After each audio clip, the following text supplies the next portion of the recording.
Okay, so today we are going to be reviewing this book, the fourth book in the Vampire Academy series, Blood Promise by Rochelle Mead. So if you've not seen my reviews before, basically I split them up into two sections. The first section is a spoiler-free section where I give you 3 pros and 3 cons about the book I'm talking about, and then we go into a spoiler section where I get to either gush or rant about all the things that I thought in a spoilery way. So let's not waste any time and get right into my spoiler-free section of what I thought of this book, Blood Promise, the fourth book in the Vampire Academy series by Rochelle Mead. Now, before I begin, I want to let you guys know that this is a young adult urban fantasy paranormal story that follows. It's the fourth book in the series, so it follows the adventures of Rose Hathaway, who is a guardian in training, going to a vampire school to become a guardian for a royal vampire known as Moroi. She hopes to be the guardian of her best friend, Vasilisa Dragomir, who is the last Dragomir in the royal Dragomir line. So to my 3 cons for this book. My first con for this book is the choices that our protagonist makes. Our protagonist makes some really bad decisions in this book, and sometimes characters will make bad decisions in books, but they will lead to something really exciting occurring. But this main character in this book made bad decisions that really didn't lead to anything good, so that's why it is a con. My second con for this book is the Meandering Moments. So I gave the third book in this series 5 stars because it was so good from page 1 all the way through to the end, but books 1 and 2 were 3/4 meandering with a really good climax at the end. This book is significantly longer than the first 3 books, and most of it is extremely meandering, and that made it really annoying to read. My third pro for this book is that most of this book, I can't say that it was boring because it was still an okay read, and that's why I gave it 3 stars, because it was a good enough read, but this book annoyed me for many reasons that I'm going to get into, and we'll discuss that in the spoiler section. But now let's move on to my 3 pros about this book. My first pro is the climax. Something happened in the climax that I really appreciated, and it was a finally moment, but it was still a good moment, so I appreciated that. My second pro for this book is that the protagonist goes and stays with a family somewhere while she's out questing and doing something, and this family connects to a character that was in the first 3 books, so it was great to be able to be introduced to this family who we had not met in the first 3 books, so that was a lot of fun. My third pro for this book is the magic system. So the royal vampires, not only are they vampires, but they are gifted with a type of elemental magic. Every royal vampire either has some ability to do with either earth, air, fire, or water, or the 5th element, which was a recent discovery, is spirit. So they each have one of these elements and they can do things with them.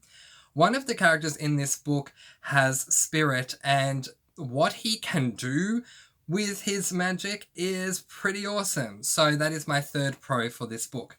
It is an easy read. The book is interesting enough to make you want to keep reading, but I can't sit here and honestly say that it was amazing and that I didn't have moments of annoyance or moments of boredom, because I did.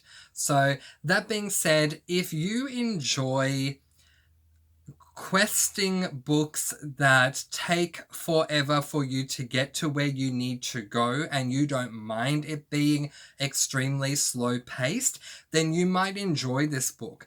But for me, I wanted to get to the point, and a lot of this book for me was a get to the point moment till we finally did get to the point.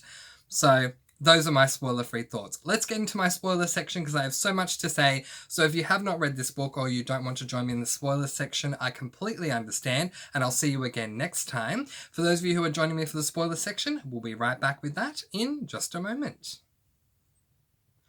Okay, so now on to my spoiler section for this book. You've been warned, we're talking spoilers, let's go. I hope you've read this book because I'm just going to jump right in. First of all, I appreciate the fact that Rose was going on this quest to stake Dimitri. I really love how much love she has for this guy, that she was willing to risk her own life to end his because he had told her, if ever I became a street guy, I wouldn't want to live that life. So I appreciated her motivation to go on this quest. What I didn't appreciate about it, and I don't appreciate this about any questing book when questing books are like this, is that Rose sets out to travel to Russia to find Dimitri, having no idea where he is. All she knows, she's going just blindly flying out to Russia because I'll find him. She didn't once consider Russia is a huge area. He could be anywhere. So that really annoyed me. So we meet Sydney in this book, and obviously after that, Sydney after this book ends up in the other series that Rochelle Mead wrote. I think it's called the Bloodline series or something like that. I read a couple of those books and didn't really enjoy them that much, to be honest. But we meet Sydney. Sydney obviously has distrust of Rose, and that's understandable, but otherwise she just kind of annoyed me. And then we meet Dimitri's family because Rose incidentally ends up staying with them after Smee takes her there, and I loved this. It was so great to meet Dimitri's mother and his grandmother and his siblings after he had spoken about them so many times in the first 3 books. It's like, yay, now we finally get to meet you. We get to put a face to a name, so to speak, as far as it being a book. And I really enjoyed that. But what really got to me was that after the whole initial feelings of warmth and joy and happiness of meeting Dimitri's family wore off, all I could think was, what is she doing? She's staying in this house. She has a quest to go on. She's not moving. And she stayed at Dimitri's family's home for a very long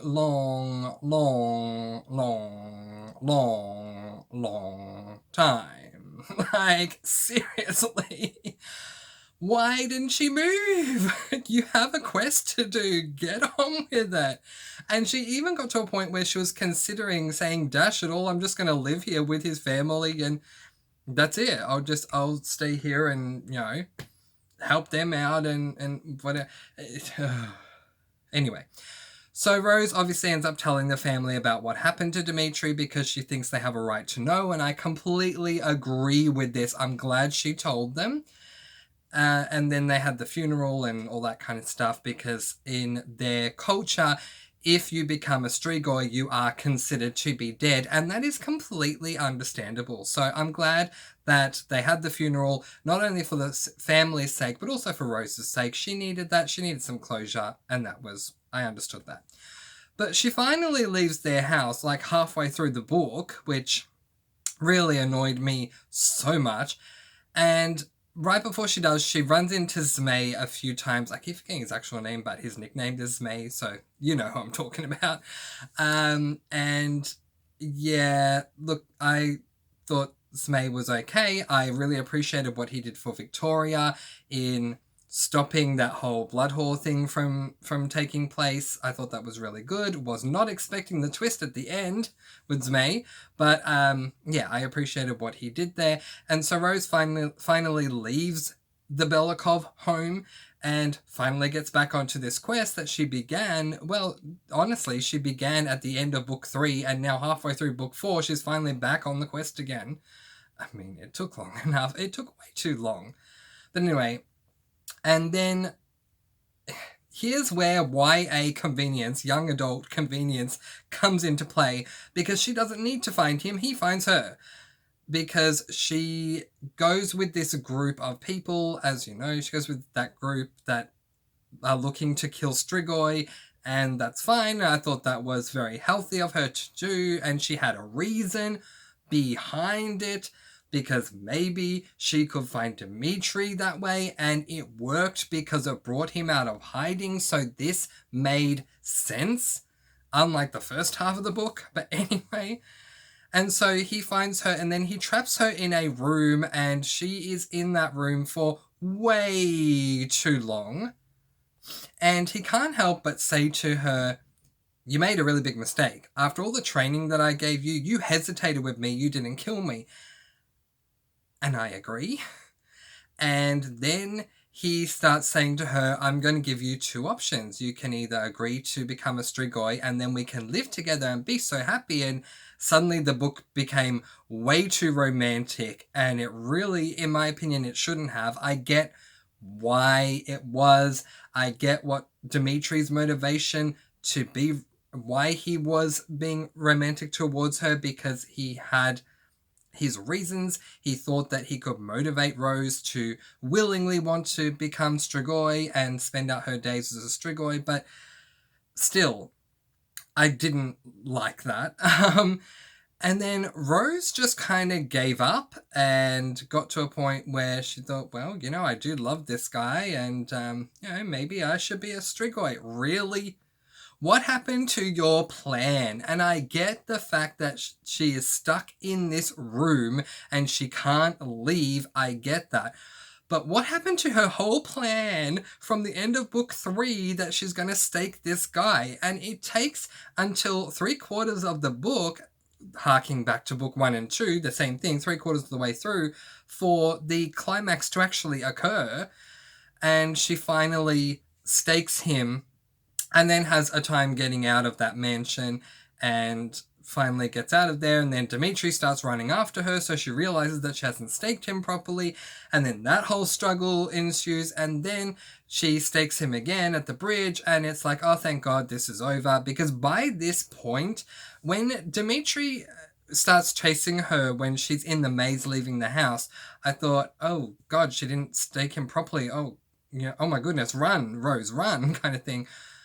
And then she stakes him at the bridge, and I thought, oh, thank God, he's finally dead. We can move on. Because while Rose is doing this quest that takes way too long to accomplish, Rochelle Mead, long time to accomplish, on the other side of the world, thanks to Rose being bonded to Lissa, she can see what's going on with Lissa. There are a lot of interesting things going on. So my thought for most of this book, when we're seeing everything that's going on with Lissa and Adrian and Christian and Ava and whatever the other one's name is, Jill, all that stuff that's going on with them, my thought was, let's get the deed done and go home, because there's so many good things going on at home. Let's go there, kind of thing. So I was really glad that Rose is bonded to Lissa, so that we can see this interesting stuff that's going on, because where she was, it was really boring. So she finally stabs him at the bridge, and she then, makes her way home. She calls Sydney and ends up going home and meeting up with her friends. Now, this was really, oh my gosh, this was a really interesting development in this book, in that Lissa's going down a dark path, and it's explained away by the fact that Rose is gone, and of course she's feeling rather depressed not having Rose with her, and she starts drinking because of this girl that's introduced to the book, and it turns out that the girl is using her own spirit abilities to influence Lissa to do all these things. And eventually, the last time that Rose peeks in to see what's going on with Lissa, Lissa's about to jump out a window and basically kill herself because of the compulsion that this girl is using. And with the help of the woman, the other shadow-kissed woman, the one that's in Russia, they are able to fight off the girl in a really good way, and I loved that. It really expanded the magic system with the abilities that these spirit users can do. Oh my god, that was so intriguing. And of course, I love that Adrian jumps into her dreams. I really was angry with Rose for not telling him where she was, but then when I realized that because of the biting that Dimitri was doing to her, she was in a like drug induced kind of state, that everything was blissful, and of course she wasn't thinking about the fact that she was trapped. So I got that when we got that reveal, but it still frustrated me at the time. And then Rose finally goes home, and everyone's, well, seemingly very happy to see her. And then we get that letter, and I don't believe in harming books, but I wanted to slam this book to the ground. I wanted to jump on it, stomp on it, and write Rochelle Mead a very long 500 and something page letter so she could read my 500 page thing and say, what the heck do you think you're doing? I don't like how this book ended, because it, as you know, it ends in a way where Dimitri is still not dead. What the heck?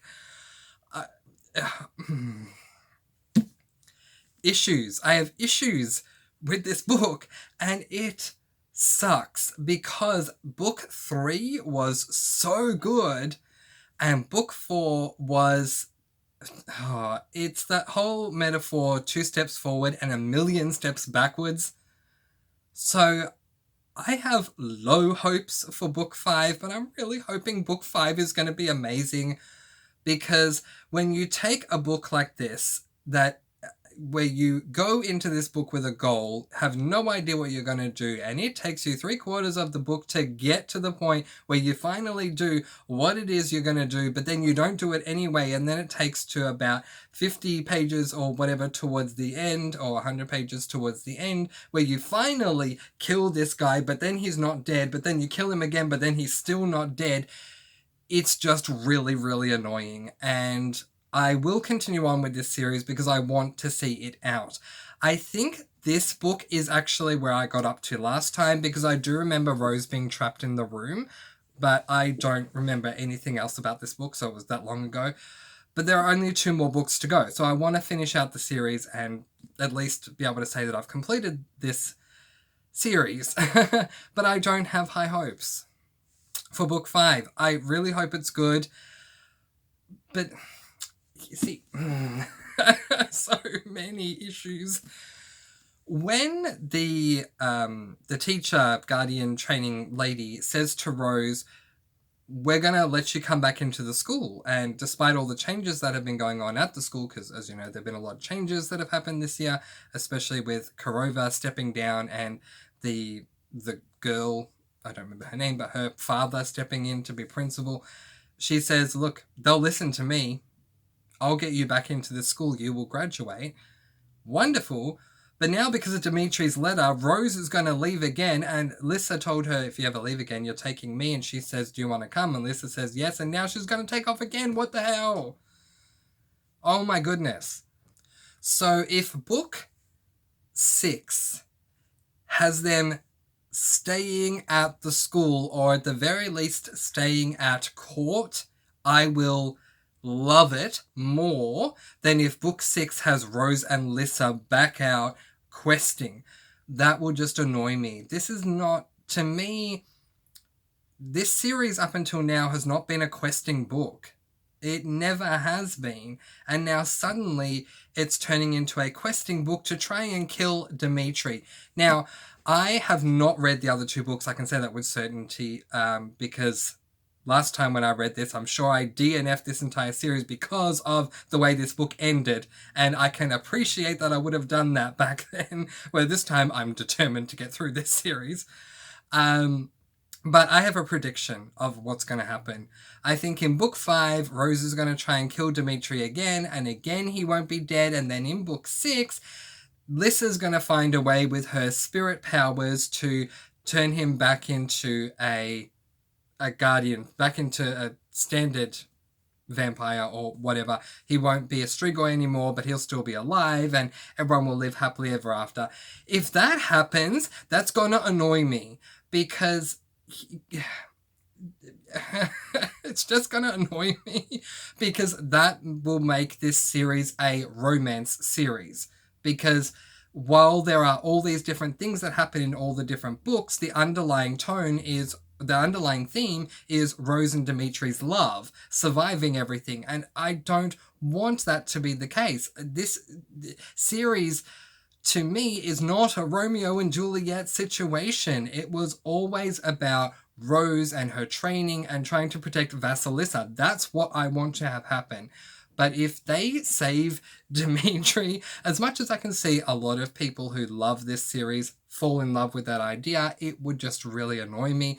So here's to hoping that's not going to happen. But either way, in June I am going to be reading book 5, and in July I'll read book 6, and then this series will be done. But until then, I am going to leave that there. This is my review for Blood Promise, the 4th book in the Vampire Academy series by Rochelle Mead. And until next time, I'm letting you guys go. Peace, blessings, and so much love. I post videos every Monday, Thursday, and Sunday, and I'll see you again very soon. Mwah. Happy reading. Bye, guys. Bye.